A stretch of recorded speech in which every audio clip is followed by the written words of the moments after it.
Fencing laws.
Flag of the United States of America, and to the republic for which it stands, one nation, under God, indivisible, with liberty and justice for all. I'd like to welcome you all here tonight. Is there anyone in the audience that has a question, a concern, or an issue that they'd like to raise with this board before that is not on tonight's agenda?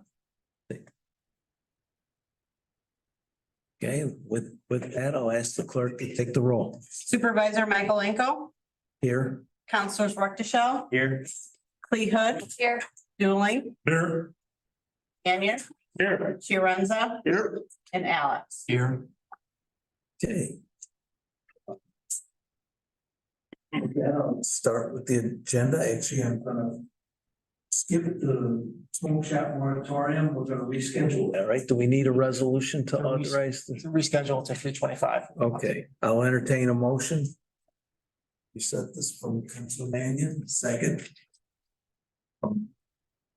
Joe, I'll give a vote, all in favor? Aye. Opposed? Abstain, motion's carried. Okay, with that, I'd like to introduce the new Director of Planning and Zoning, Alana Cantrell. I know a number of you have met her in the past, but Alana comes to us with over a couple decades of experience in the planning field. She's worked with Onondaga County for quite a period of time now, and I've known Alana for years. She's actually a resident of DeWitt, and very privileged to have her join our staff. So Alana, did you want to come up? You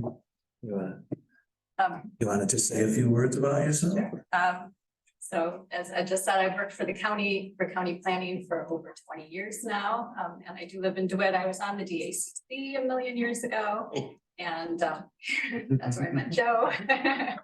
And I think I've met most of you already, but I'm really happy to meet ones I haven't met yet. Say, Joe was the reason you left the DACC. Stay here.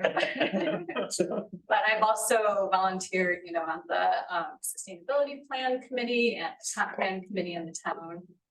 I've been involved with 2 comp plans for Onondaga County and the Onondaga County Planning Federation and about a million other things over the last 20 years. So I'm really, really excited to start. I start next Tuesday. So I'm sure I'll be working closely with all of you, and I'm really excited to get started. Thank you. Thank you for coming out. Great, we're gonna sit down with Alana and go over long overdue need for an update comprehensive plan. We'll keep you busy, Alana. Get out of that. Come on, And we'll keep you 3 times. we don't want to scare her away.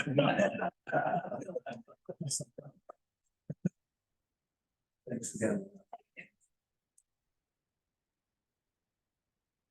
Okay, the information, let's see, Greg Nelson and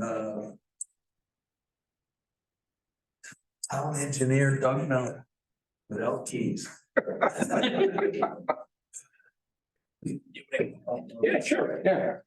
For those of you that don't know, I've known Greg for a number of years now too. He actually works for Stimler Engineering and works with Doug on a number of projects, but it's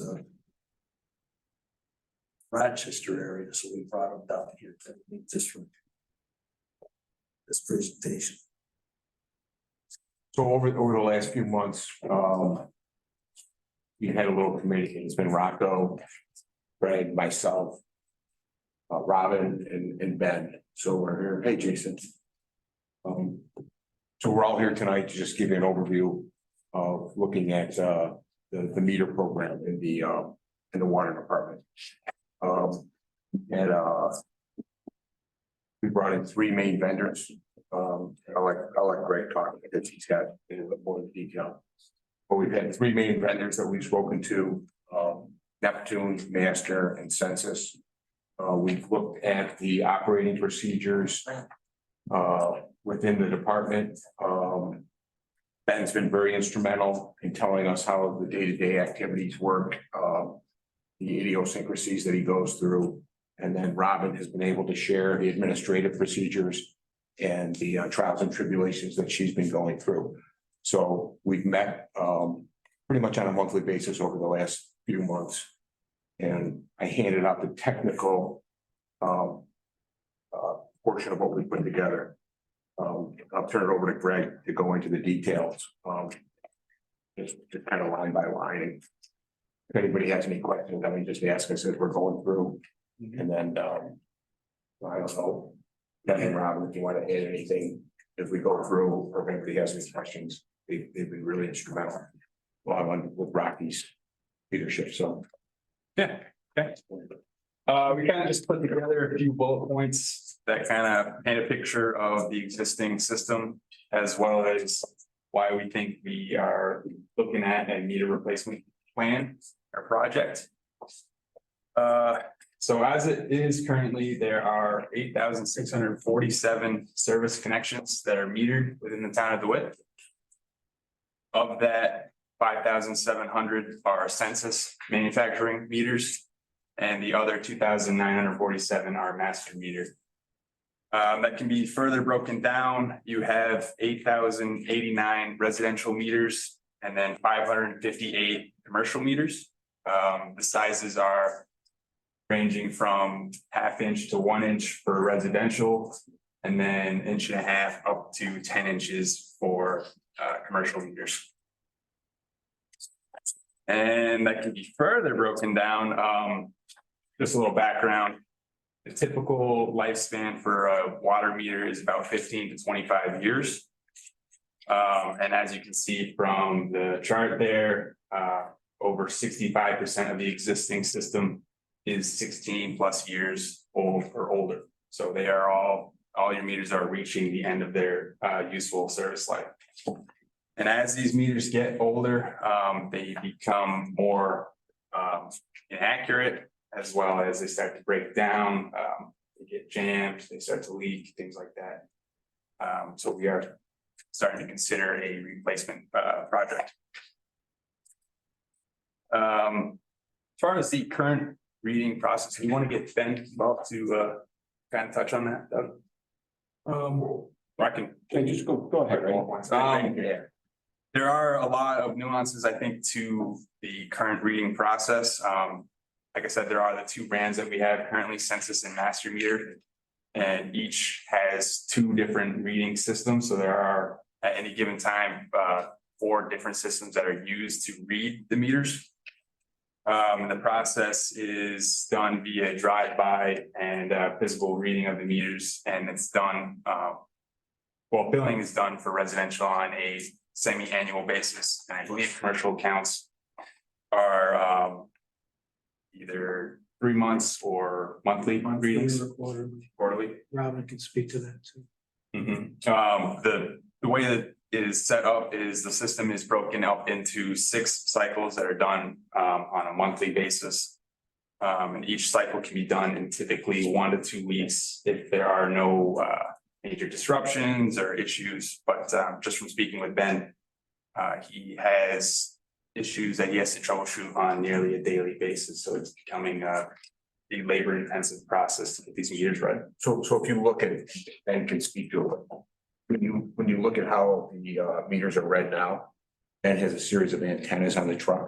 So he drives through different parts of town, and when he comes back, he downloads what he picks up. And every time you do that, you've got some level of error, something didn't read, and he's got to go back again. So it's getting to the point where it's a little bit labor intensive, because he goes out, he's got the 4 different systems, and he drives around, comes back, downloads, they go back again. And sometimes it takes 2 of the guys to work on that. Right? Yep. Okay. What system works better? Then, like the census, or what, I mean, what?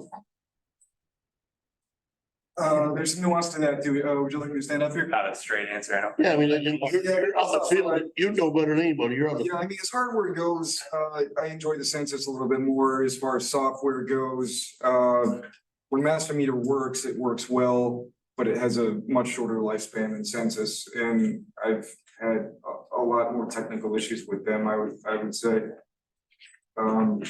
It's just like Ray was saying, and Doug, there's a lot of, just run into a lot of technical problems.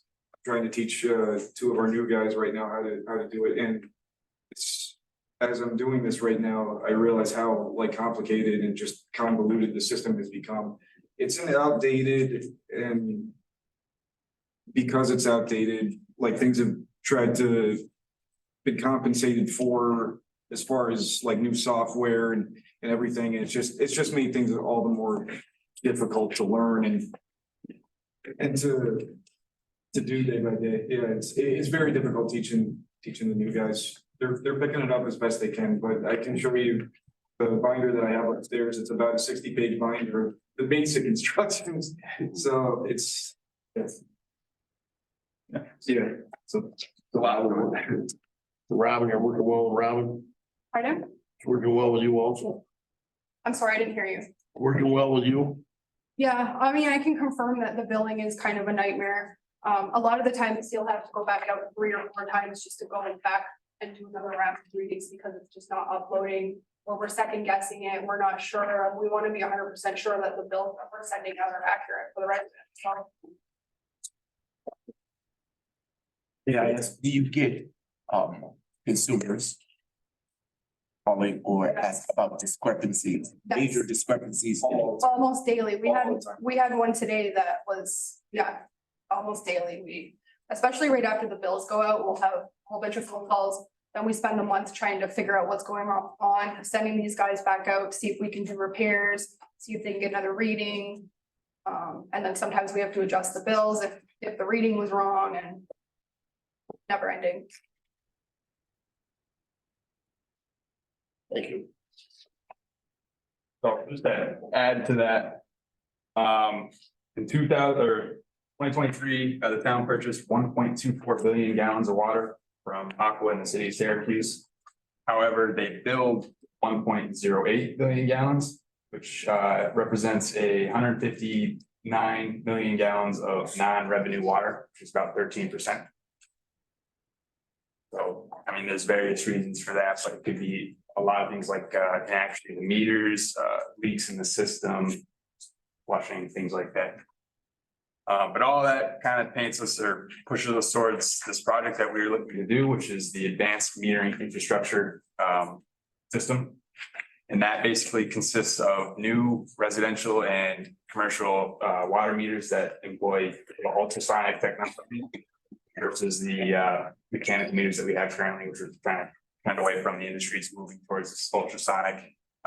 Basically no moving parts, using sound to measure the water flow. Each meter will have an endpoint. This endpoint will transmit the data from the meter to a base station. There's gonna be several base stations located throughout the city or the town. And that will transmit the data back to the software, the network, where it will be compiled for billing and other information. And basically, the system would allow for us to eliminate the need to do the drive-by meter collections. It would improve meter accuracy. It would increase or it would streamline the billing process. Therefore, you would be able to bill on a quarterly basis, which is pretty much the industry standard. Most other towns are doing quarterly, not semi-annually. It also would decrease your non-revenue water, your ability to locate leaks within the system. There is a security and tamper-proof alert, and like we said, it would reduce the labor and carbon footprint by not needing to perform the monthly drive-by readings. So if we assume a 50% reduction in non-revenue water, that would generate approximately 400,000 in additional revenue on a yearly basis. And assuming a project cost of about 5.7 million, that would be a payback of approximately 14.5 years. And that's just revenue alone. There's other factors to consider, like the man hours that you are saving by not having to go out on a monthly basis to do these readings. Can you just repeat one more time, the 391,000, that would be an additional revenue on top of Additional revenue on top of what we are already bringing in, which was, I think, be 5.3 million. So there'd be some safeguards in there for like a resident could track their own water, like if there's an internal leak, they'll get a notification that, they sign up for it. Instead of us getting these, they get a bill now 6 months later, by the time we read it, we could almost instantaneously tell them if they have a leak or they need to check something. Yeah, there's a customer portal where they can access this information in real time, and they would be able to know that, yeah. And I think the other thing is, right, you can get the notification if somebody goes away for the winter, right, we get the notification that there's some type of an anomaly at a certain house.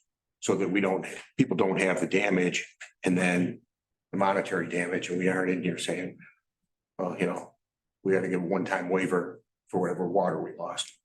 So it benefits both. You want to touch base on the lead and copper aspect of this too? Yeah. It's going to be built into the bid. Yeah, so we've been working, EPA regulations are coming out for lead and copper in water. The regulations are being raised or made a little bit more stringent. So as part of what we would work into the procurement package would be the ability to televise every location that we go to, document it, download it into a GIS, and then we have specific data on every service in the town that we went to. And then that would help Robin and Ben. Right now, we are tracking that, but it's when we get called out that Ben goes out and takes photos, and we have mapping with the GIS of, you know, the different areas of town. Anything past 1986 is where the new regulations come into play. We've started to map that, and Robin and Ben and Jerry have been working on that. But this would accelerate the program to get every service in our database. Move that forward. Yeah. Well, this would also, when they take the old meter out, the theory is they'll probe the service all the way back to the curb stop, almost to the main. So then we'll know without either that or you got to dig the service up, basically. So this will basically tell us if there's copper, if there's lead on the town side or the residential side of the curb stop too. So we'll know all aspects of the service. For the deadline for compliance being October of this year, is that just an initiated process and program, or is that completion? That's the initiation of the process, right? I mean, they're gonna come to us and they're gonna want to say, you know, show us what you do, you know, do what you say what you do. Yeah. They're gonna want to see. And it's a development of an inventory, and the inventory can change throughout time. So right now, we would have a lot of unknowns, and this would help us eliminate those unknowns. Are the three systems being considered, are those all the systems basically that are available? There are others. Those are the three that we were considering. I think there are a few other brands, and Badger has one. But just based on what the town has and recommendations, those are the three we kind of looked at. But are these when this gets bid out, is it going to be bid to a specific type of system, or are you gonna, and it's looking like in here in your cost estimate that you have different contractors that plumbing services or whatever that will do the work. So if somebody, the bid won't be specific to those three. If somebody came in and said a Badger or whatever system that they had that was, and we looked at the specs and it was comparable, it would be considered. Yes. So what we're gonna do, and Greg's working on it, is putting a performance spec together. And I talked to Terry Mannion about it because there are different ways different people do it. But his opinion was that this was a significant size project. We would want to go through our normal procurement policy, publicly bid, take all the things that the committee has listened to when the vendors came in, take those key components. I mean, one of them that sticks out in my mind is, you know, Rocco has said, you know, for communications, he doesn't want to go with cellular. He wants to go with a radio-based system. We want to definitely put the lead and copper in, right? And, you know, some of the vendors spoke to it, some of them didn't. But our opinion is that all of them could provide that service. All of them could provide the radio system. But the radio system gives us a lot more control moving forward. You know, if we go to cellular, we don't control the cost. You know, a couple of weeks ago, AT&T hit a blackout. So, you know, Rocco's opinion is more reliable. Yeah. And cost controllable too. We have our own cell towers and tanks that we can cover the whole town very easily. That was my next question, was do we have the infrastructure for the base stations? We should, yes. We would have to do a couple of the vendors. It wasn't a heavy lift. A couple of them did a preliminary frequency study, right? And the indications were that it could all come through. I mean, we kind of already knew that because we've got all the tanks. Rock's already got a frequency for the trucks. So, you know, we would include that we would need a radio frequency study in the documents, but that's where we would go. Brock, when you were talking about the ability to verify the pipe material, once you're at the service, anyways, my question is, if it's on the homeowner side that you find out that the pipes are lead or they're copper or whatnot material, is there an action that will be required of the homeowner? Don't know about any of that yet. Actually, lead. There are lead programs Your county, out there. county. Yeah, so the county health department, you notice that those individuals are eligible for grant funds or whatever that they be put into that, but there may be situations in our town where the expectation is the property owner will be responsible for the changes, but it would have to be done. Right. Mhm. Is there any other potential cost outside of the major bid that could for risk mitigation that could fall on the homeowner? Believe so. I don't think so. You think? I can't think. All be installed with the Yeah. contractors and communications.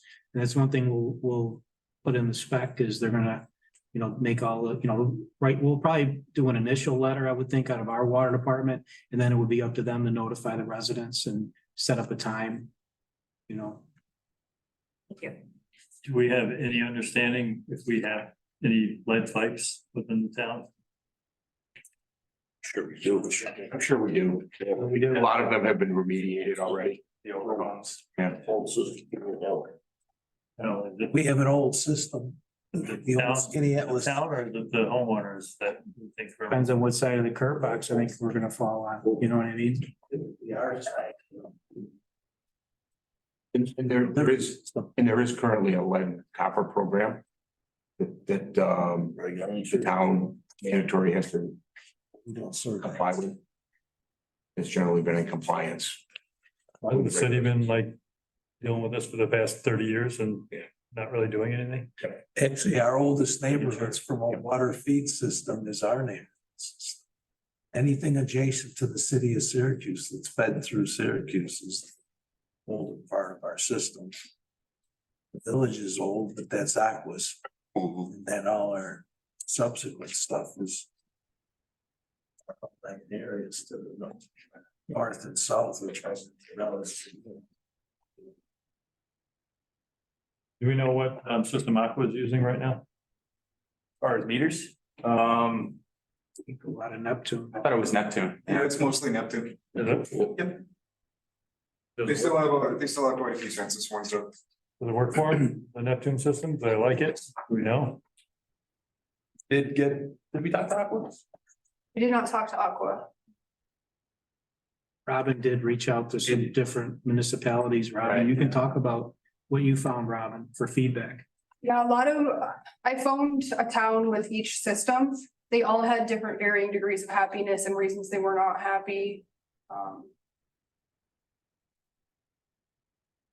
They were all mostly happy though. They all said that billing was easy. They press a button and it goes right through. No repairs. Leak detection. No stress.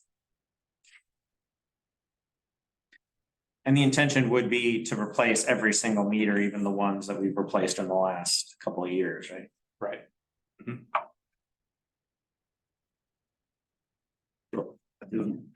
Back to the question about the indiscrepancies. Did you gather data or, right, are there certain areas of the town that you show that had greater discrepancies or inconsistencies or concerns in billing than other areas? Not really. It really depends on the meter and the age of the meter. But we document everything. We keep notes on everything and every account has notes in it, but I wouldn't, unless you can think of an area that has more. Not really, discrepancies. they're really scattered. It's, I would like to add that to that issue, what we've been doing mostly is damage control. Because we essentially check these meters, each household's usage twice a year. And if there was a problem, the homeowner's notified too late when they have a, $800,000-$900,000 water bill. And they're trying to figure out why it wasn't their fault. They would have done something if they would have figured it out. So I think whatever system we go with is definitely gonna improve customer relations and. it'll just be more proactive, getting everything fixed. Do you have an estimated time of when this can start, assuming that the bid process goes smoothly? Yep, I think right now we are shooting to get RFP bid package together and I would hope by the end of the month, right? Is that realistic? And then talking advertising, a couple weeks, bidding a few weeks, and award, you have to evaluate the proposals. And then general conversations with the suppliers, they were saying realistically like 6 to 9 months for installation. Depending on, there's a lot of factors there and whether or not they have to give the homeowners obviously enough notice to get into their house. But I think realistically, this is gonna be about a year-long project. So maybe early Q2 next year, just trying to figure out a ballpark of when. Right. Yeah. Hey, on the bottom of page 3, you got the schedule laid out there. Yeah. Yeah, probably 2 months and a week from now. Award bid. Which.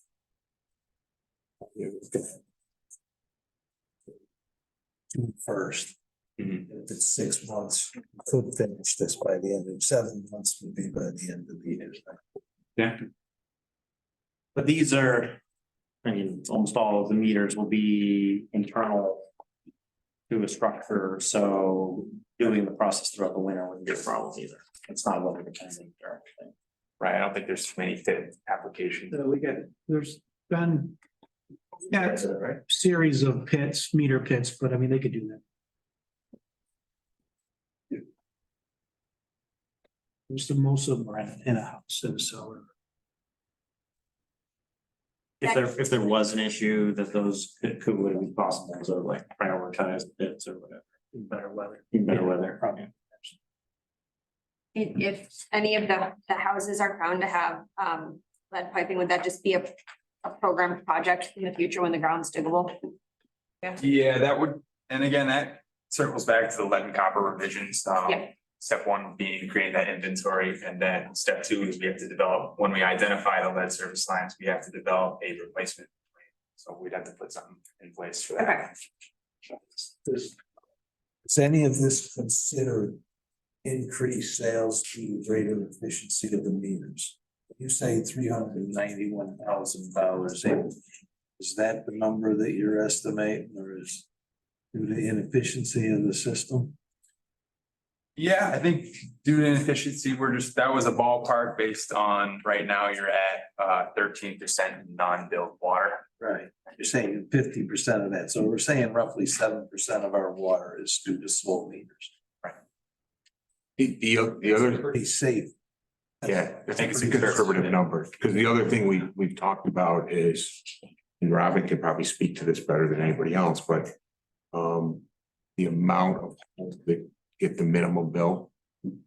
Yeah, Pretty high, right? yeah, and the other thing too is the amount of bills that we're having to estimate, so then those ones are getting estimated at minimal bills as well. So there's a lot of minimal bills going out.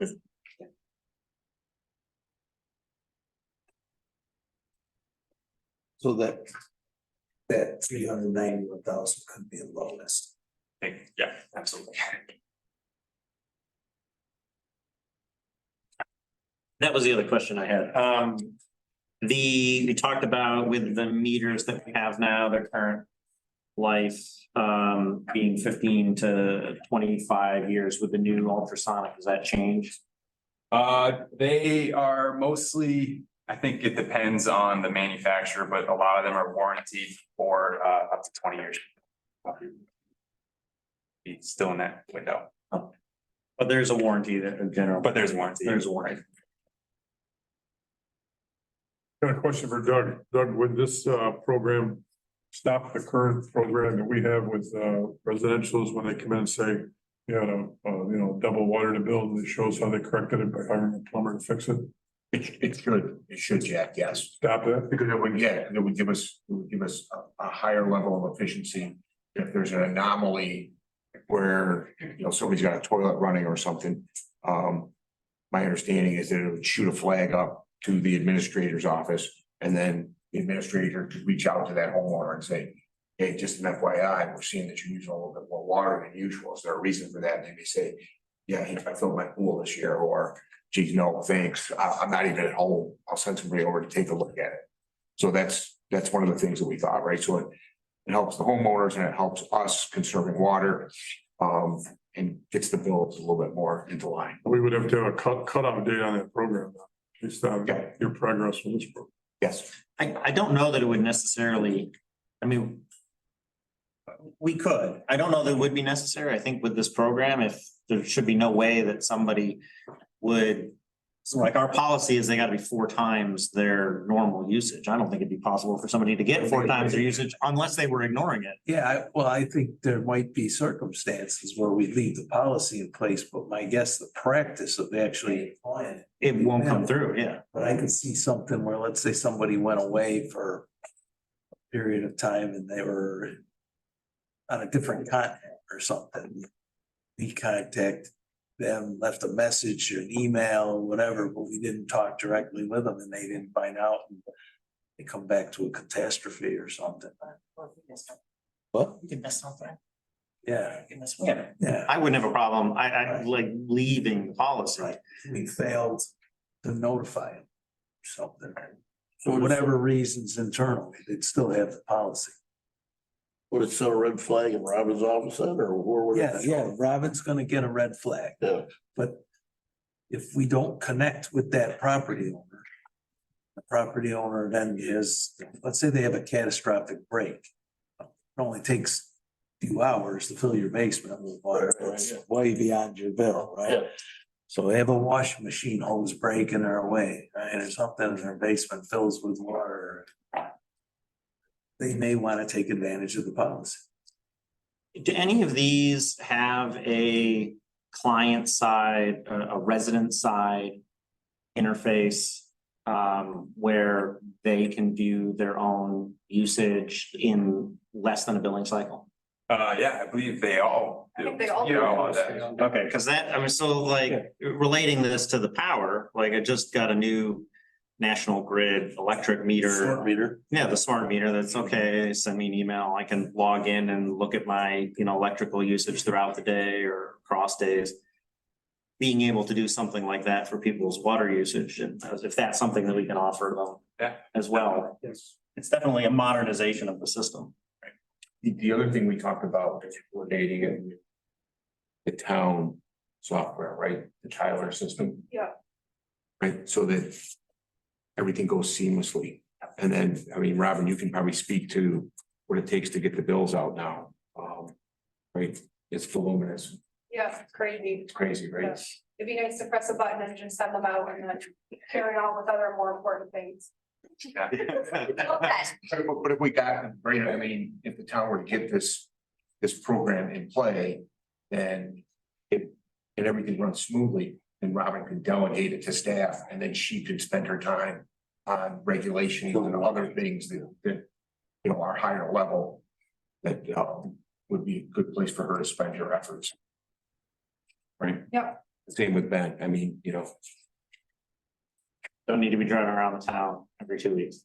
right, 2 weeks. And then, Ben's got his Class B license, right? So there's things that we could have him do That can actually, that, right? help improve the system. Absolutely. Brock, And does, challenge him, both of them in their job, right? will this lend any insight to any infrastructure breaks, main breaks that we have outside of residential areas? Is there any way that could, The SCADA systems. that'll take care of, okay. We definitely have a lot better monitoring of our system now than we've ever had, and we're continually to build on it. Because what we could do, Sarah, is now we would have like all these other little spots where we could better pinpoint breaks. Yeah. Right, what we've talked about is we could put a couple master meters out in the system. And then we could start to, when we have a break like now, we're watching it on different zones. And I think you guys just had one where you found one, right? We talked about off the SCADA system, somebody was watching today, I forget which tank it was, but the Peck Hill tank That kill tank was. is an operating problem. And then also we're communicating with Aqua on all of our feeds in the north, which we never did before. And they actually notified us that we were taking water way too fast, twice in the north now where we found things. Awesome. That's good to hear. That's through the SCADA. So I mean, the last 6 months between Rock and Ben and Robin, I mean, there's been a quantum leap. Jerry, you know, the SCADA system, we brought Sean Hemingway in. I mean, if anybody is in the office and wants to come in, Robin and Ben and Rock and everybody over there knows how to run it, so they could show you exactly, you know, how that TV monitor works and how they're using it as a tool. It's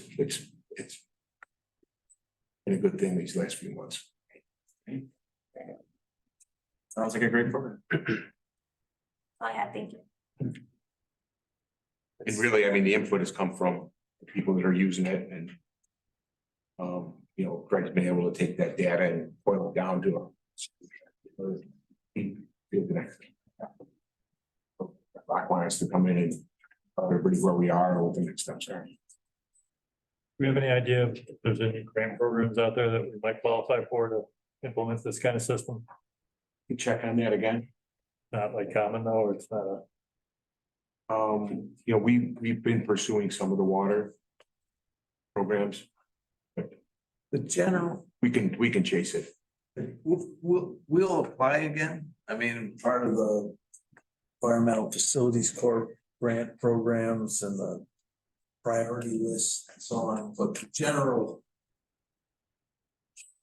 consensus, I think, throughout the state is that new systems, new programs, new projects are what the state typically funds. So in your conversations / communications with state officials, elected representatives and stuff, is the older communities suffer from the lack of ability to obtain funding for updating and improving their systems. The rural systems are the ones that are getting all the grants. So for what it's worth, your daily conversations with assemblyman and state senators, so push towards upgrading the elderly system. One of the reasons the city of Syracuse runs, they've got the problems we have on steroids. 10,000 city breaks per overdose a year, but they can't obtain the state funding for those problems because a new sewer line gets funded for construction. So again, it's something that we'll work on over time. Every year we've submitted to the state's grant for this. I think the submission time is around June, right? Yes. And the notice time is September. So I want to say 3 years running now, we've been notified that we haven't received an award, but every time we get that, they tell us to persist. Sometimes it pays to keep persisting on your request for grants. But our whole water system, the tank rehabilitations, the valves and hydrant program, the meters program now, the SCADA system, all of those things are demonstrated is committed to it. So hopefully the more we accrue, we put into the application and do it, we can receive the funding. State program right now is up to $5 million. They'll fund 3 alone is going to access in that.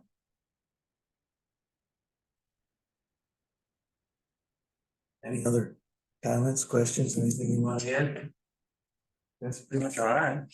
Good. All right, well, thank you very much. Yeah, thanks, Greg.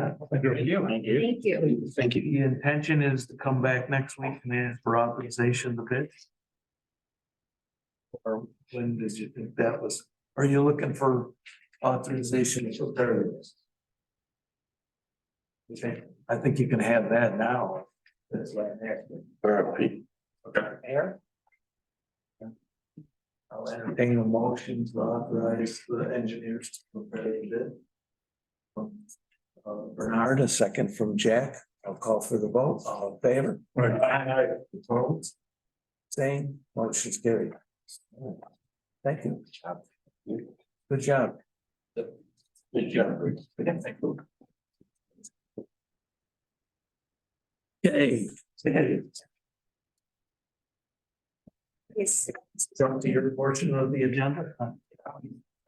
this is. Reduction on recreational rentals. Probably does. Those keys there. Writing them out? What is this? So no, Are your keys, man, package? how did this fall So Max and I were just talking a little while ago about the ones from Senator Mannion. I think it's a good idea for us to just host that event, because we'll want to be involved anyway. And Senator Manning's office signed off on that. Great. So that one we don't need to talk about. The Syracuse Chargers Friends Program has been using Ryder Park Pavilion for $100. They said the last few years. We went back in a rec desk and that's what they were charged. They are a nonprofit organization. But the resident fee, which is our current standard for nonprofits is $160. So they're actually requesting an additional amount off. I mean, I was very clear with them that whatever the board decides is what we'll go with, but I would bring up what has been done for them in the past. What's the pleasure of the board? How long we've been using? How long they've been? They said they've been doing it for years now. He didn't really say how many years. But it's basically a nonprofit program. He called it Special Olympics. It's more of like from what I could glean, more of a running program for people with special needs. So it's kind of similar to like the Challenger baseball program. And they really like Ryder because they can actually go right up to the pavilion. I did make the suggestion that they may want to look at Carrier as a possibility as well, just because so much of the stuff is accessible. On a heavy 3/4 mile track as well, right? Yeah. Pavilion at this. Yeah, I think it's just an event for them to kind of get together and have a picnic was my idea of what they wanted to do for this particular thing. I don't know if they do anything else with us. It's the first time I've heard of the organization, so. Yeah, Cook out stuff, so they're using the grills. yeah, yeah. That makes sense. My personal opinion is that we did just set the policy and we did just set for the nonprofit, the reduced rate, that we should stick to it. Because if we're just gonna be coming back rather than having a policy, everyone's gonna come back and ask for a different rate and we're gonna have to be basing it off of, whatever for each organization. Anyone else? Disagree with that? I can attest to that. The several different Boy Scout and Girl Scout organizations have reached out to us as well. And so I don't know if we consider one nonprofit different than another. And Right. I mean, in my It's hard mind, to decide what that. exactly. And they're all wonderful organizations. What's the nonprofit rate, right? That we just increased it to? What is it? We give them resident rate. So whatever a resident would get 406, right? 160. at 160. Yeah, Well, 160. And it was previously, we didn't have a set rate, whatever they were doing. Yes. So there was really no policy in place and everybody was just kind of given what they got last year, which to me, it doesn't feel right, like Yeah, to stick to our policies. especially if it's been multiple years, right? Just a few percent increase a year, 5 to 7 year window. You're gonna get from 100 to 160. So I will notify them that. And then my second thing is the printing of the recreation flyer. We'd like to do 3,000 color copies. I give you guys all a copy of the flyer last meeting, right? Perhaps from the beginning. We canvassed a whole bunch of companies. The plan and print systems was significantly less than the rest. To the point where we were actually surprised, and we were canvassing for 2,000, but we thought the price was so good that maybe we'll go for 3,000. That way we can actually send it out through the schools. Okay, so I was gonna wonder how you plan to. send it. Yeah, yeah. So we'll put them out in the community. We want to send them out through elementary schools, home with the kids. Some of your own programs and stuff like that. Mhm. So Yeah. focus them in public places or. Beautiful flyer, I mean, it was. Well, thank you. really colorful, but- Andy and I worked hard on that. No, it was, I was like, wow, this is. You're not gonna mail them, you're just gonna deliver them? Yeah, we'll deliver them through schools. We were thinking about doing the mailing, but I think the cost of actually sending that out is just no prohibitive. That we're better off dropping them off at schools. Animal. Yeah, and I mean, most that's a good idea. families, Yeah. you know, will share amongst everybody, so. Who knows? You have a pretty good email list too. Yes, yep. So you could send Yeah, it out by as well. email to, what's it, 30, Yeah. 3,500. We're gonna do that. It's also posted on the website so they can download it if that's what they want to do. Great. Okay, I'll entertain a motion to authorize contracting of printer service. Jack, Joe, I'll call for the vote. All in favor? Aye. Opposed? Abstained? Motion's carried. All right, so here's the doozy. We have had, so far this year, we've had about 4 requests for scholarships for summer camp. In past years, they've never seen more than 8 requests for scholarships. I'm personally of the mindset that I believe all kids should have a chance to go to camp. I think it's a really good experience for them, especially for, 6 weeks of the summer to be with their other kids and kids that they go to school with in kind of a different setting. So last year, just to kind of put the number in perspective, camp brought in $177,000. So we are only asking for a small amount of that to put towards a scholarship. Anybody who would like a scholarship to camp, there'd be about $1,000 a piece, which is about what the total is per child. It would only be open to town residents, and they would have to either be eligible for some income-based assistance, whether it be WIC or, one of those things. If they can prove that they're on that, we don't need to see any financial information, which would be my preference. I don't want to see anybody's info. I have a lot of questions. Sure. Then I'll open it to the board. Yeah, go ahead. Have we been in the, I'll rephrase. We intend to have a limited number of positions in the camp program, and if the applications exceed that number, will people be turned away? Not necessarily turned away. They haven't, so I went back to kind of look and see what the requests have been in the past. We have gotten donations for scholarships in the past, but those are not, guaranteed. So we would obviously first use any monies that we had donated towards those scholarships. And then the amount that I was asking for is about 10 scholarships. Correct. Nice follow-up question to that is, you mentioned we took in 177,000. What were our costs assigned to the? So that's the problem. Is that I went to go back and try to figure that out. When the past rec director kind of did the budget and that sort of stuff, he combined a whole bunch of budget lines. So it's really difficult for me to tell what came from what. And so, my hope or my understanding from looking at before that happened, we've always made a little bit of a profit on it. Actually, I don't believe that's the case. Really? Okay. Well, this goes back to a couple of directors. We've had former directors that gave us clear and concise numbers, Okay. but then it evolved.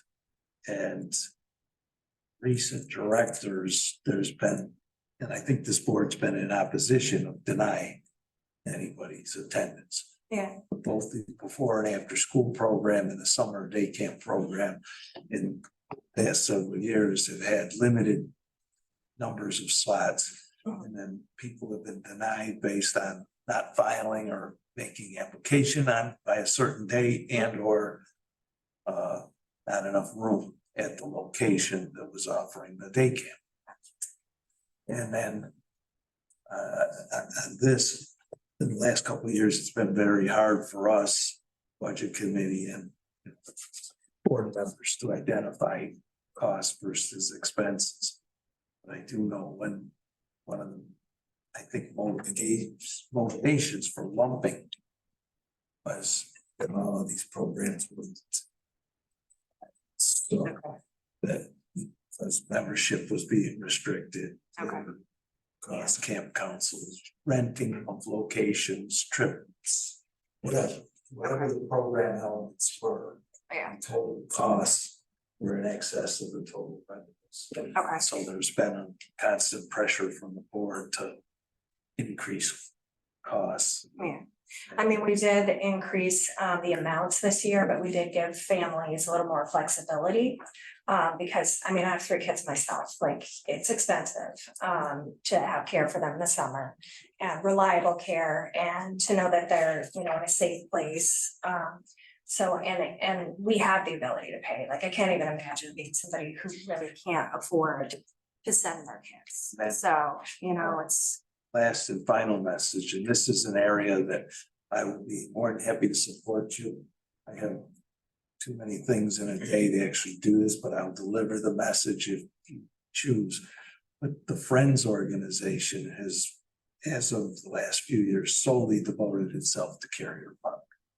But this should be a fairly simple assignment to increase the amount of revenue that you're getting in donations from the business. So I don't think any of us have a problem with putting money up for scholarships and donations. Those in need should not be sent away, right? So we all agree with you and your sentiment and where you're going with that. But there's other outside help you can get on top of this board. If we front, let's say, the first 10, my message is let's increase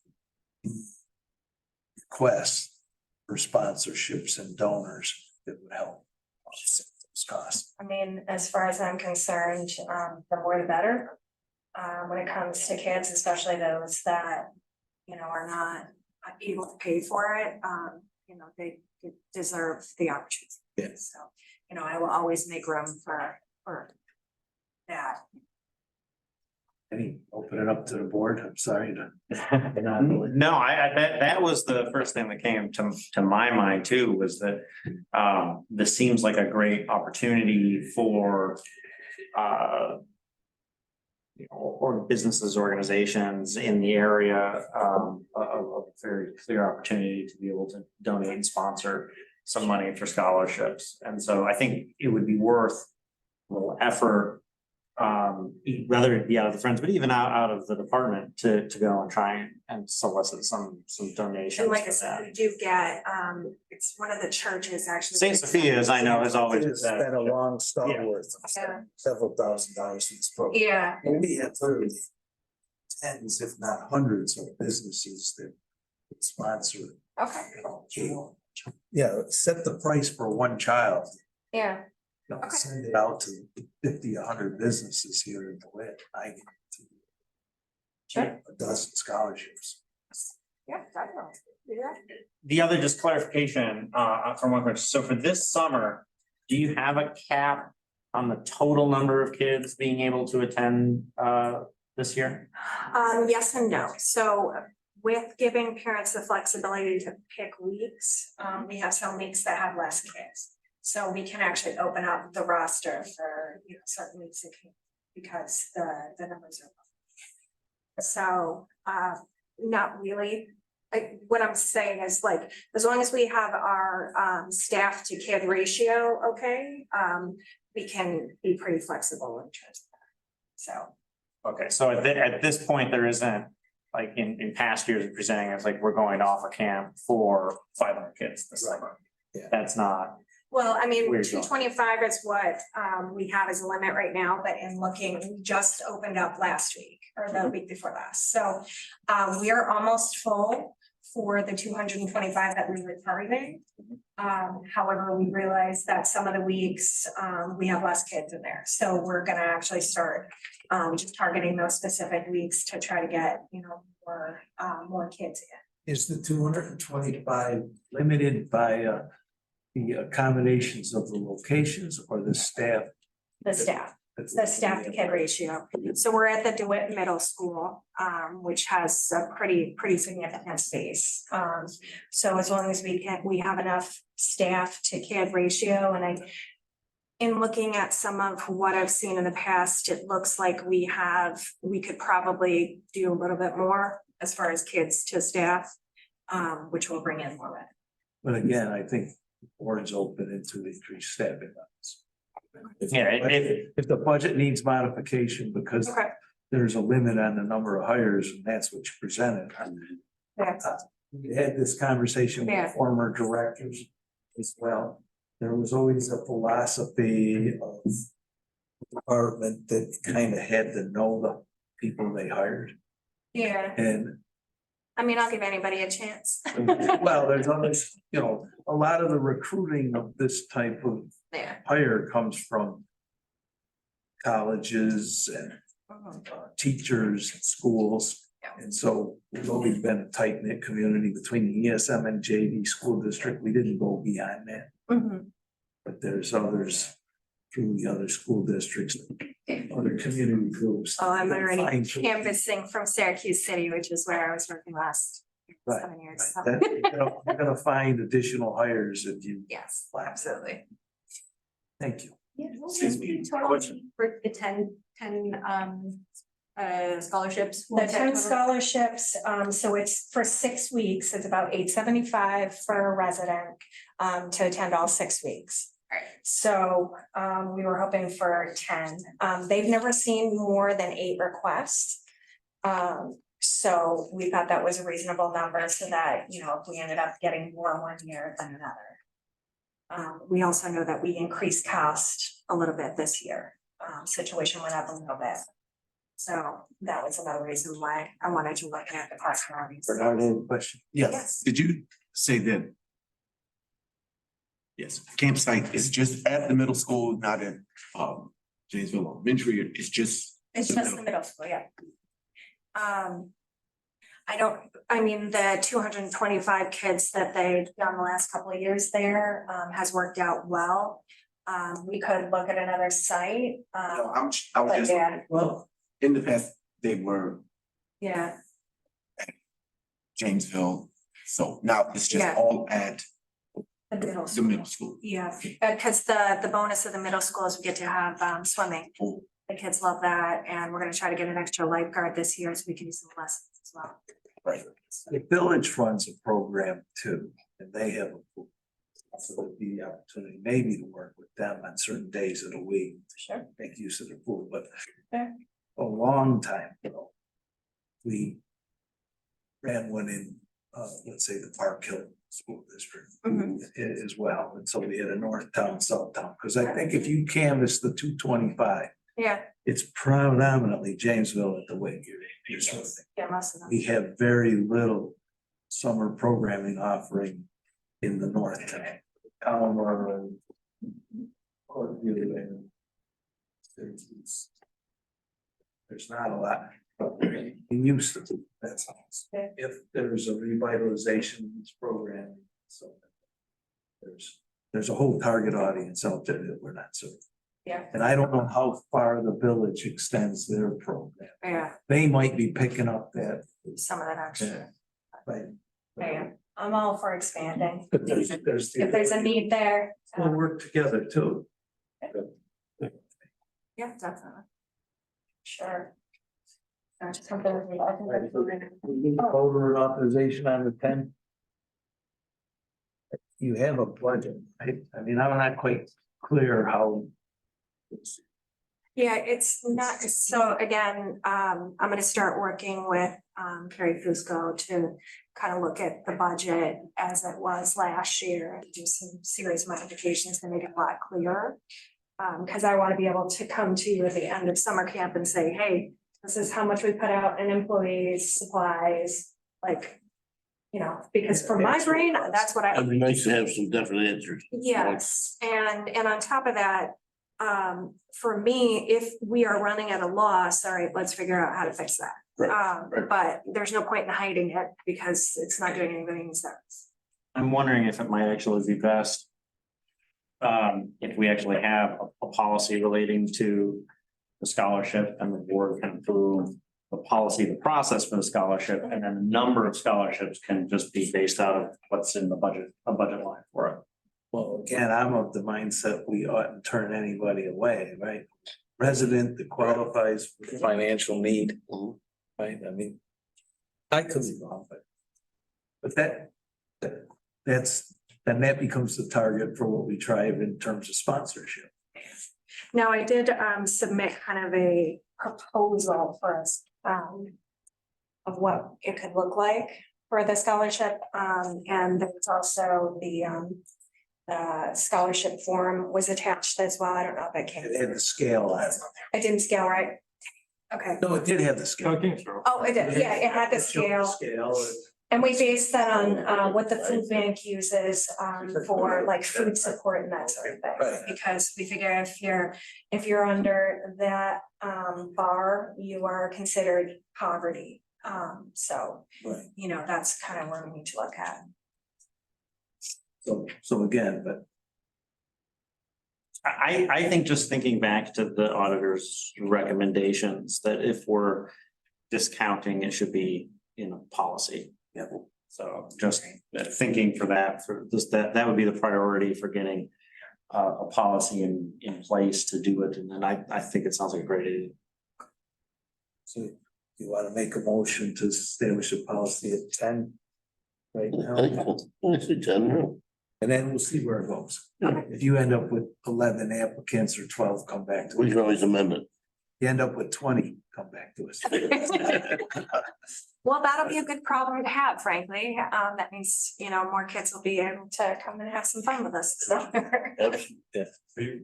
Were you looking for more of like a specific policy though, Max, or? Well, I'm thinking specifically approving the process that you're talking about, the form kind of thing. With the scale. With the scale, yeah. Yeah.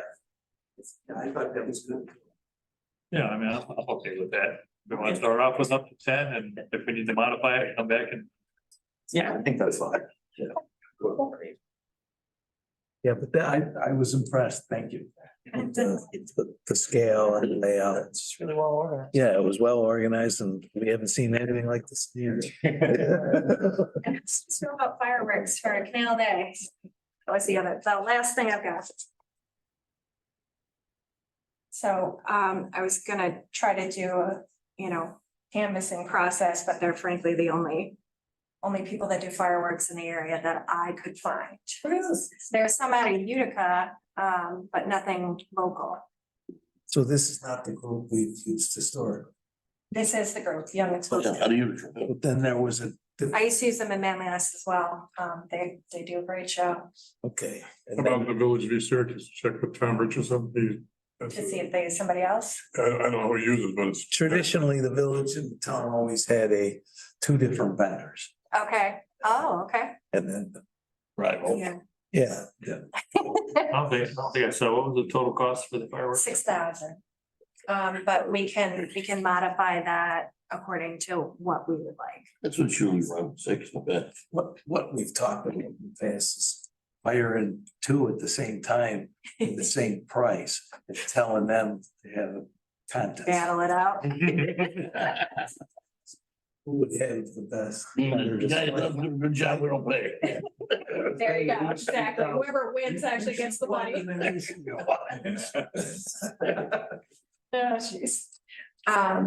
So, and then we're gonna restart Canal Day. That's gonna be July 13th, which is a Saturday. It's moved up from August. Yeah, What's that?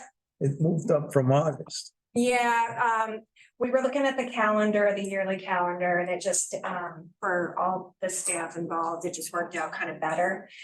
We have 2 weeks beforehand. I believe that's the day of the East Syracuse fireworks. It is? I think so. They usually have it the weekend after Really? the July 4th. Okay, we were trying to stay away from 4th of July. Yeah, We they, had something the week before. they usually do it at election.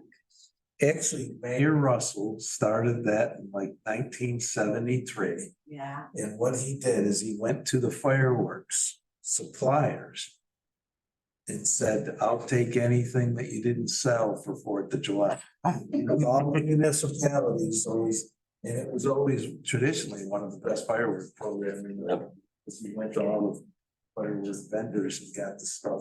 It's usually an all day. Yeah. Together. I don't think it's massive. It's like 10 million times bigger than ours. Okay. Yeah, I'll double check that date just to be sure. Yeah, I'll see if it's on the website, on their website, yeah. Okay, yeah, I'll double check that. So the date may be modified. But whenever we get out there, you guys okay with fireworks? I entertain a motion to authorize the contract on fireworks. Yep. From Carrie, a second from Bernard. I'll call for the vote. All in favor? Aye. Opposed? Same motion's carried. Great, thank you so much. Thank you. Thank you. Hey.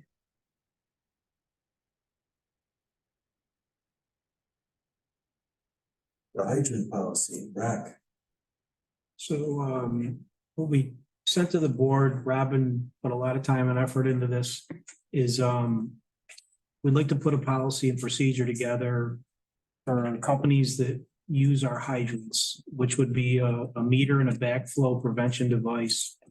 We put in there, we'd like to get a deposit, these meters are probably anywhere from $1,200 to $1,500, so we were thinking a $500 deposit, possibly a credit card on file, because what we have found is there was companies that didn't have a meter that were calling in readings. It was kind of all over the place, so we'd like a policy and procedure set so we can keep everything all the same for all the different contractors that are gonna be coming in. We also feel that we're probably gonna have to maybe purchase an extra 6 meters this year because of all the construction that's gonna be going on. There's gonna be a lot of different companies looking for water from us. So, Robin, did you want to add anything to that? Yeah, the point of the deposit too is because we tried to inventory all the meters that we have and we can't find them all. So we think that some people have borrowed them and not brought them back or lost them and they haven't been charged for them. So that would just help with having people bring them back. Absolutely. I can speak to this from getting an interesting panic phone call from director at the community library. He came in early one day and there was a water truck parked in the library's parking lot filling up from the fire hydrant in front of the library. And, he kind of, shoot him off. But then, called me up and I came in. This was before Rocket was there. They're like, the water department at the time had no idea who was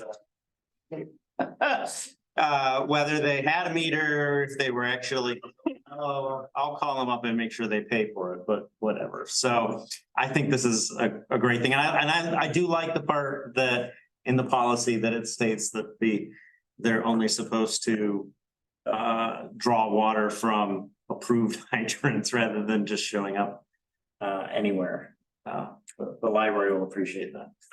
The other question we have too is, I want to say the water department may have had a free use policy for the fire departments.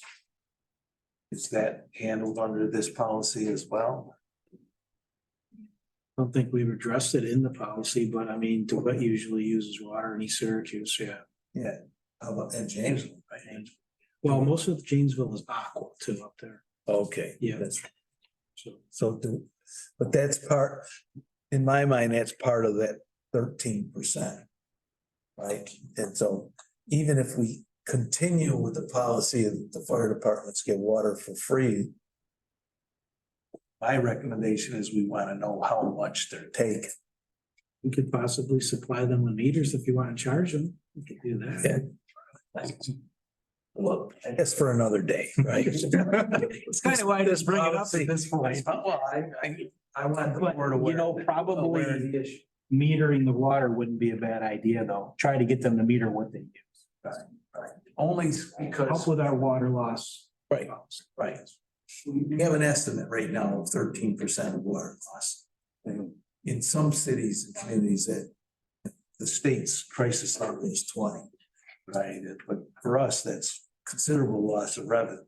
But is that through leaks and breaks in the system? Is that through users that aren't paying for water? Is that from slow meters on homes?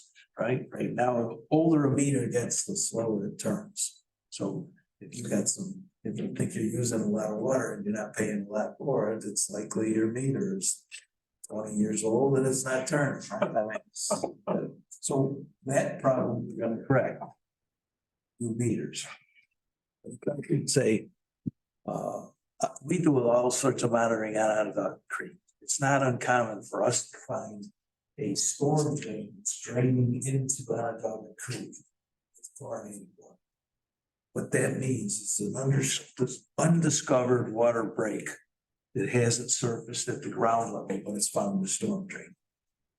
A lot of that is going on in DeWitt, but it certainly happened in the city. And that's undiscovered water breaks. Another major area that we tighten up on these things. Find a number, because we're not foolish enough to realize that there's breaks that we're not locating.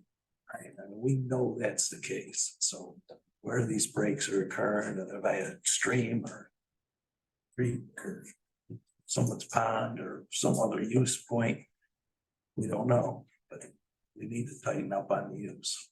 Any feedback on the deposit and the credit card? Any suggestions or comments on that?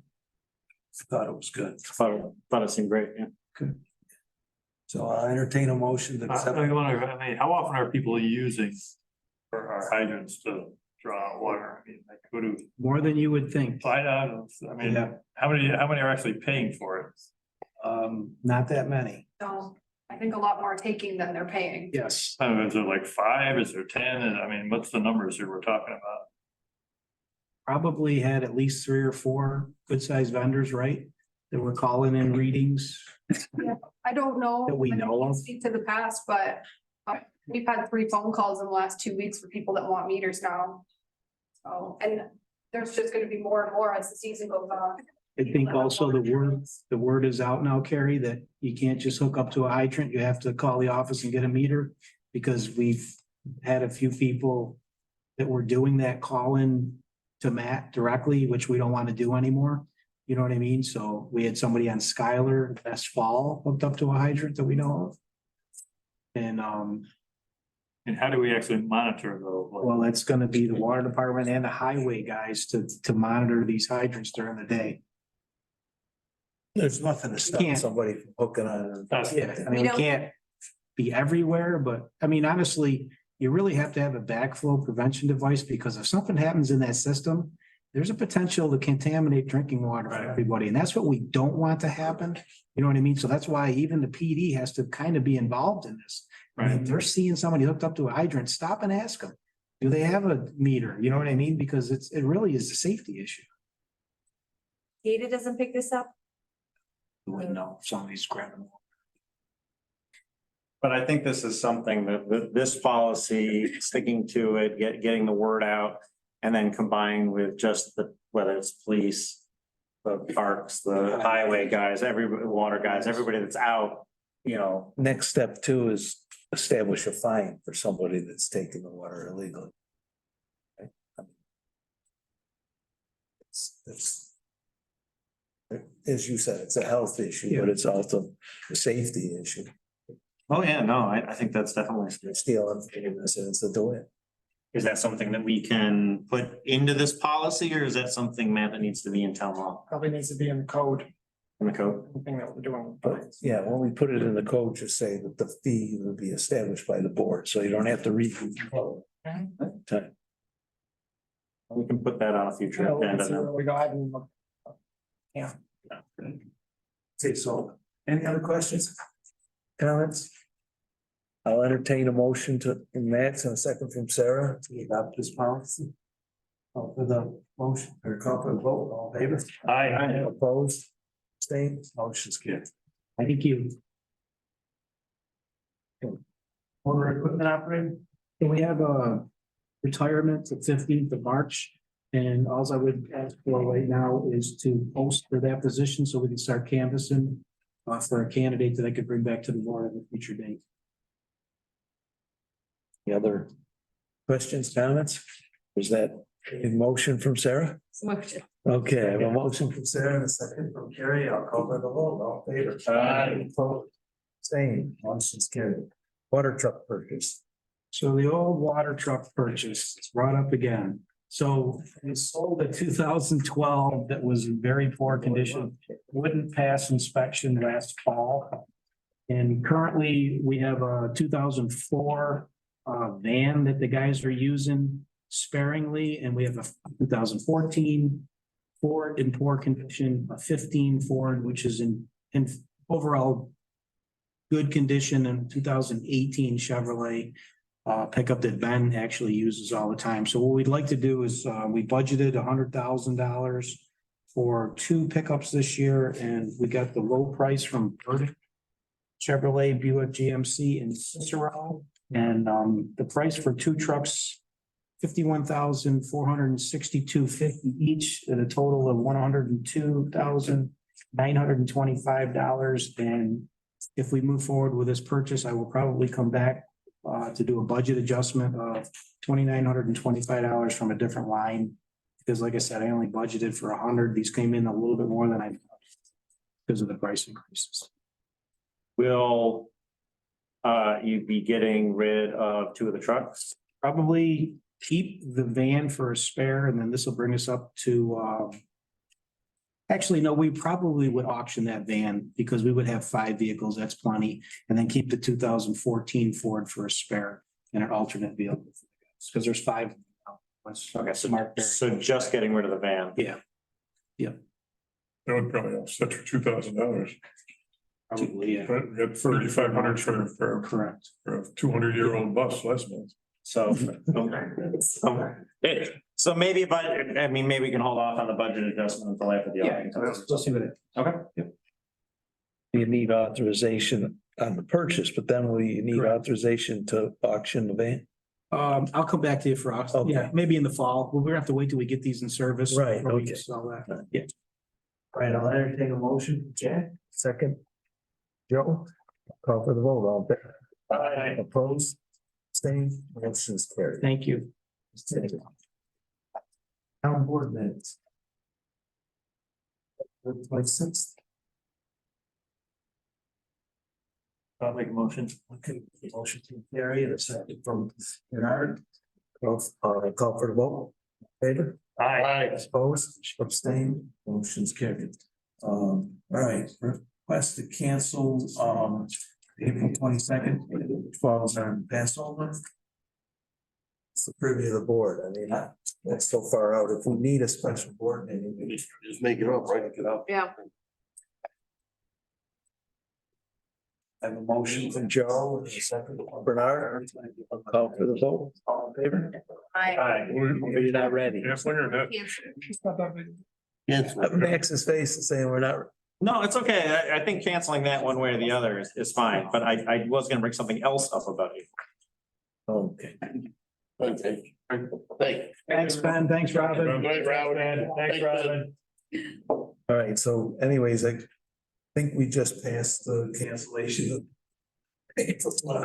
Yeah. I'll make the motion. Oh, I had it. I think we did. Yes, I got it, Okay. yeah. Got it. It's already been canceled. No take back. Next data. Well, cause I have another comment about April. What do you want to tell us? So we have our first board meeting is scheduled for April 8th. Which is the solar eclipse. Oh. Great idea. We canceled one, let's move that one to the next. Can we make it to the 15th? I kind of split them up. Great move, nice. But I misinterpreted your. Next current minutes holding an event that day, if you guys want to come and see the eclipse with us. Yeah. Stop by. That's great. What's that? I'll entertain a We're starting at 2:30. in a second from Bernard. Thanks, Joe. Do we want to move that meeting to The the? April 8th to the 15th. All right. Yeah. We need a special meeting in between. That's all. Yeah. It doesn't mean you wanna. One morning. We're saying one meeting scheduled right now for April 15th. In April. That's right. Actually, what is the break? It's that. 22nd. Okay, that's good then. Okay, so I have a motion in a second. I'll call for the vote. All in favor? Aye. Opposed, abstain. Okay, it's carried. Okay. I thought that was simple. All right, authorization to attend the notary class. All right, I've been Kate's been organizing who would like to attend notaries classes, because currently there's only I and Laura Plaskey down in the place that are notaries. So we actually got a lot of interest, 8 employees total. Across all the offices, comptrollers, water, recreation, planning and zoning, and town clerk. And the cost of each class is $45 each at Onondaga Community College. I believe it's off-site, not actually. I can get a stamp. I gotta order a stamp. Okay. I'm technically an I was just leaning over to Matt saying. He doesn't even have to take a test, like. No, I signed up. I just gotta get the stamp. The first one you don't even have to do. I'm getting the stamp soon. I'll let you know. You don't have to take the class. No, I already signed up. I paid the $60. Okay, any questions? What are the total costs? It's 45 per person. I don't think we have taxes because we're a municipality, but it's 45 per class. And there's 8 people. And yes, there's 8 people. I didn't do the math ahead of time. I'm sorry. 36. Yeah. 360. Yeah, 360. We never have enough notice. Oh, no. That's great. No, we Yeah, I can't. agree. Can't have too many. I agree too. All right, I have a motion from Joe. Second from Bernard. From Bernard. Via Joe again. Marriage over here. Bernard's gonna be asking me to move. Why is exactly cut off? Motion to move. I'll call for the vote. All in favor? Aye. Opposed, abstained, motion's carried. All right, the annual report. Angela put this together. I read it. Thought it was excellent. Yeah, take it away and give us a presentation. Yeah, I will, you want me to? Yeah, come on up there. Okay. All right. That's reporting. I'm not gonna go over this. Not a good information. The on the top clerk fees, I just wanted to highlight the 1-day marriage officiant, which is the new fee for this year. We've had 3 of them, and that just allows somebody just to register with us only. And we get $25 per person for that. It's not a lot of extra work and good money for us. We also have new this year, we have a bell jar and a bingo license from the Eastwood American Legion. They just started, I just got their 2nd week check from them, so they're up and running, and the Old Friendlies on James Street. And also we get bank interest now with Solvay Bank, or a whopping 77 cents for the whole year for the town. And how much is the check from? Bingo? Oh, it was under $10. Yeah. Oh, no, the first one was $3, so we're moving up. $5 million, Jim, money from truck rack. $5 million, 2,000. For handicap permits, those are pretty steady. We have required everyone to get a new doctor's note that has really cut down on fraud. And they're not always happy, but they still like me at the end. The tax collection, to me, the biggest takeaway I got was town and county is really, we only collected 89%. It's only like a 3% less, but even this year, we're only at 86%. But the school taxes we're collecting at 94%, but I don't know why, unless maybe just people don't have the money to pay for it. It could be, I believe, shopping town. I don't know. I think we don't have fees for them. I don't, other than that, I'm not sure. We're not gonna collect. Yeah, we're not, like, that's just a loss, so it would bring our percentage down lower. Does the county make us whole? Yes, yeah, on everything, yeah, we get on everything, so anything that anyone's. So the 3.5, the county will make us whole on that? Or just on commercial businesses under their purview? On all, like the total warrant will, if so when I collect. I'll collect our amount first. Which is it's about half of that. I didn't break it down from town and county, but it's almost half. So I'll take that portion, pay carry with it. And then the county, I give the remaining. So I don't ever give the total, but like the county's not made whole, if that makes sense. And then they collect delinquents and they keep all the interest or anything that they collect after we turn it over to them, which this year it'll be April 1st.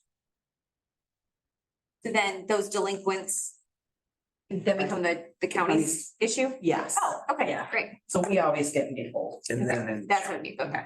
3 years of tax delinquency prior to COVID, the county put the properties on auction. And they are auctioning this year. They just didn't do last year because They did say they were going to. court's been this year. Okay, so there's a freeze on it right now, right? Yeah, but they're gonna hold it this year. Should be. Oh, are they? Okay. Yeah, Auction is that? the county auction for when you're behind on your taxes after 3 years. And then we do water bill collection for them.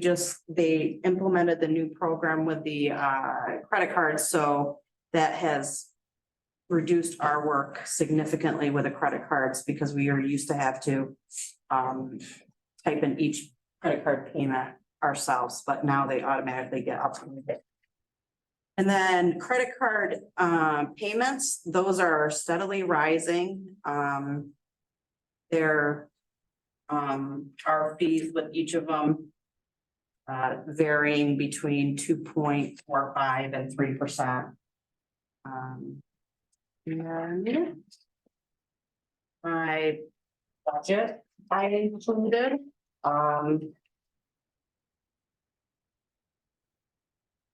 And then this year I added local laws in there. I thought it might be nice for the board to see all the laws that they passed in that year. And next year I'm planning to add bids into there. I just didn't prepare for that time enough. And then I'll look back on 2023. Michelle retired. We hired Esmeralda, who now works in the water department at the end of 2023. We're currently trying to redo all of our records management down at our facility at the highway building. We're working on the core organizing by year. And we did try to get a grant with Doug. We did not get that, but we're going to pursue that without grant funds and then continue to just look for them.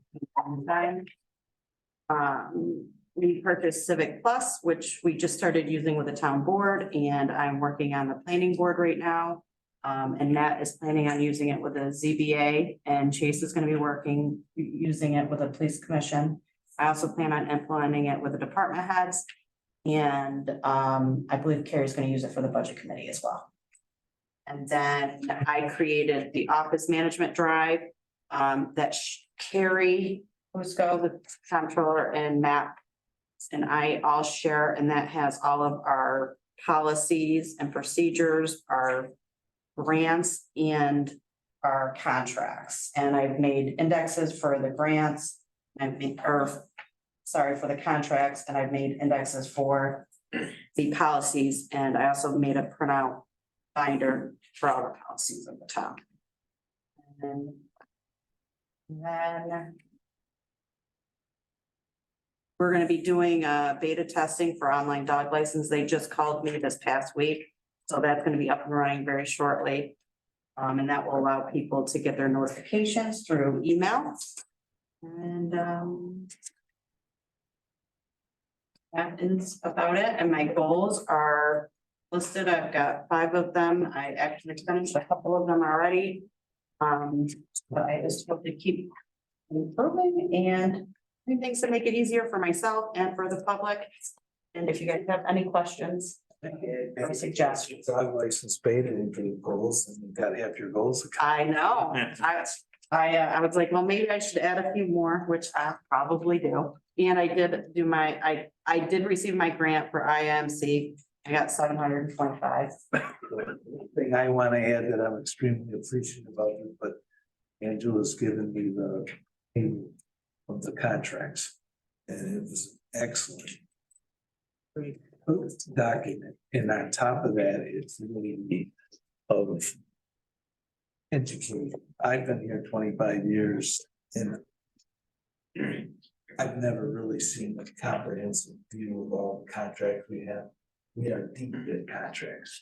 A lot of them are archived, but the board should see that when you finally get it organized. But this, give you an idea of how many different services / contract programs, initiatives that we're engaged in that are it's extremely important. Yeah, and I don't even think that all of them are, we don't have all of them, like there's a lot that's not even on there that hopefully this will start getting department heads to. To dump into. Yeah. And the goal is to establish this as a update for each organization.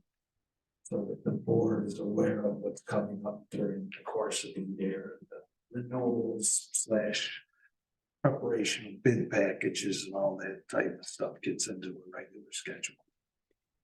Thank you. Yeah, good job. If anyone wants to see anything else in here, please let me know. Any other comments, questions for Angela? Yeah, I do. Yeah. What is the?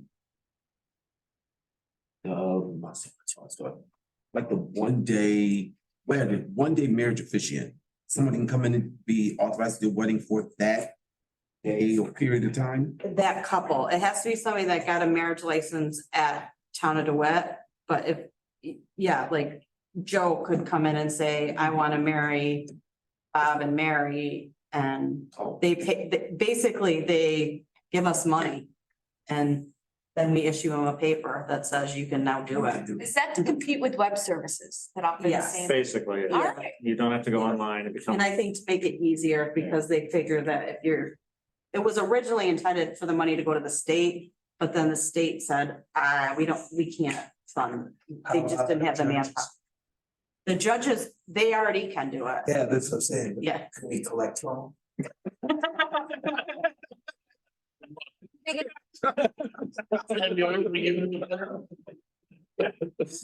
Piece of paper. Thanks, and have a good one. Okay, any other board notices? Can we talk about the liquor license? I like these questions that you ask about. Yeah, I did speak with Angela about it. Did you talk to Max about it? No, I can talk to you. It's only the waiver. It's only the waiver that you're approving. You're But not actually. I don't want to approve the waiver. I would agree. It seems to me like something that would. need more time. You can not wait, you can decide not to waive it. And you just don't do it, you let it expire and then the liquor authority. Yeah, you can do that. Yes. And I think No action means. and possibly we might want to have our town attorney talk with the liquor authority about this. Sure. I mean, remember when Wegmans, when Wegmans tried to get a liquor license. It was like a huge battle. I don't think it's zoned appropriately, they deserve alcohol. Don't. Where is this? The old Ethan Allen. Oh, okay. It's gotta be business transitional. I don't imagine that it's zoned correctly to serve alcohol. Well, depending on where it is on that property, I think half that property is actually zoned residential. Yeah, it is. So I don't wanna just roll over and say, sure, let's do it. I think we should have a little discussion. I can call over there and see what's going on. I don't know what the exact rules, but. Max and I quickly discussed this ahead of time. I don't believe any of this discussion happened when this was in front of, several of those. I don't ever remember this being one of the possible uses for that. I've never heard of anything like a business like that getting a liquor license. Ethan Allen. Yeah. Everyone we've had has gotten approved. I don't remember there being a contention. What's that? Another. No, this is, That's okay. I mean, I don't think it's gonna be a problem, but at the same time, I don't wanna set precedent by approving it. I would agree. Just let it. So I think we should talk about it again at the next meeting and because it just got sent out at the end of today, so I don't know if everybody's even had a chance to look at it. Yeah. Put it on the agenda for next. Yeah, I'll see if I can run it in the next 2 weeks, then we'll talk about it next board. Yeah. Yeah. Great, but I don't think, or disagree with it. Because what I heard for explanation is they have some day events throughout the year and they planted an annual. Well, it's not that hard to get a day event liquor license. I don't know. I have no idea how hard it is. It's that, no, I don't believe it is. If you have an event, you've done it in the past with various town functions and stuff. So if you have an event and make the application, you can get that. For a day. Right? Yeah, right. Yeah. We did it before, didn't we? Yeah, for certain events. I like to carry your park. Yeah. Yeah, cater permit. Okay, any other announcements / board updates? Yes, Sarah? I received just before coming to town board a call from a community member constituent. She would like to remain anonymous, but Matt is aware of it. She has a fence that has been there for about 30 years. The top of it has deer mitigation on top of it. And she was just cited today by planning, what was it? Code enforcement that she would need to take the fence down. Or what do you mean by deer mitigation? So it has the 8 foot, whatever the height of a allowable fence is, 6 feet, 8 feet. 6 feet. Depends on where it is. And then on top of that, she has deer mitigation, which I think is a barbed wire concoction, chicken wire concoction, that's been there for 30+ years. And it keeps the deer away. She said it's been successful. She is in one of the high deer presence areas of DeWitt. And she's concerned that she's now going to have the fence down. Well, she's gonna have to take the wire across the top. I guess. Said they are one in the same structure at this point, and that it would require her to take down the fence. Her reasoning for wanting to bring it to the public portion of the town board meeting today is she would then like a sit-down meeting with some town board members to understand what the opportunities are, if there's a way that there could be an amendment to the fencing code based off of deer mitigation efforts and such. What's the pleasure of the board? I'll be right up front. I'm not really. This is the same thing as the not-for-profit, right? She might have a good cause, but you're opening the door for 8-foot fences. You're The opening the appropriate door- place. Chicken wire, you know, I mean, that's barbed wire or whatever, you know. It's not. I mean, Matt can correct me if I'm wrong, but I believe the appropriate place for that kind of exception would be the ZBA. You know, could grant, you know, for whatever reason, if they felt it was appropriate. Yeah, but the discussion starts with the Office of Enforcement, right? She got the notice today and right away she's in front of the town board. She hasn't gone back through the channels of the office to find out what or why or how. I mean, I just don't see it as an option that this board wants to entertain. And our fence code has years of thought and practice behind it. There's a reason we only allow a 6-foot fence. There's reasons we don't allow barbed wire, or chicken wire at the top of a fence. So those reasons are valid or very good.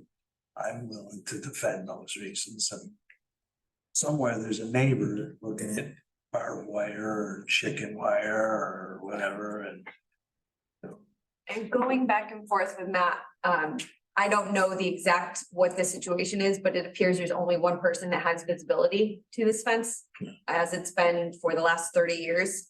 So it's not something that you would notice from the road. So there's likely only one cause for the inquiry. That person also has a chicken wire fence. again, I don't know the circumstances, and we'll need more time to look into it. We can be sympathetic, but in general,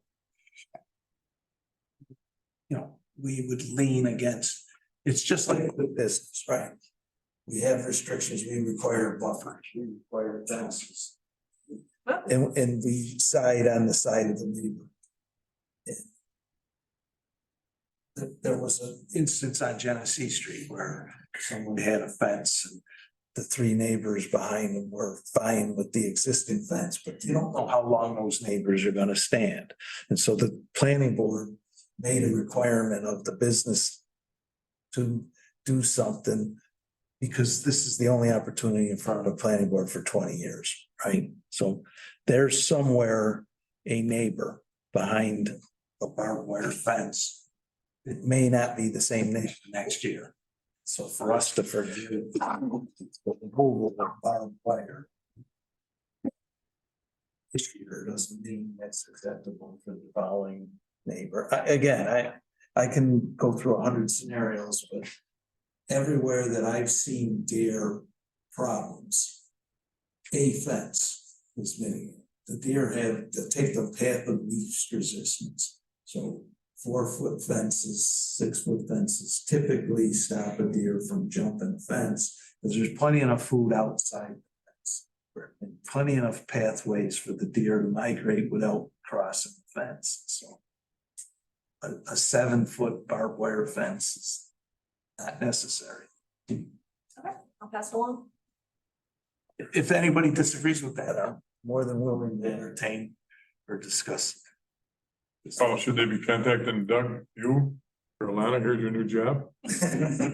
Or who should they be contacting? I think they should contact the department, but I think if something has been given out, then I think potentially the next step, just like Max said, would be to appeal it to the zoning board.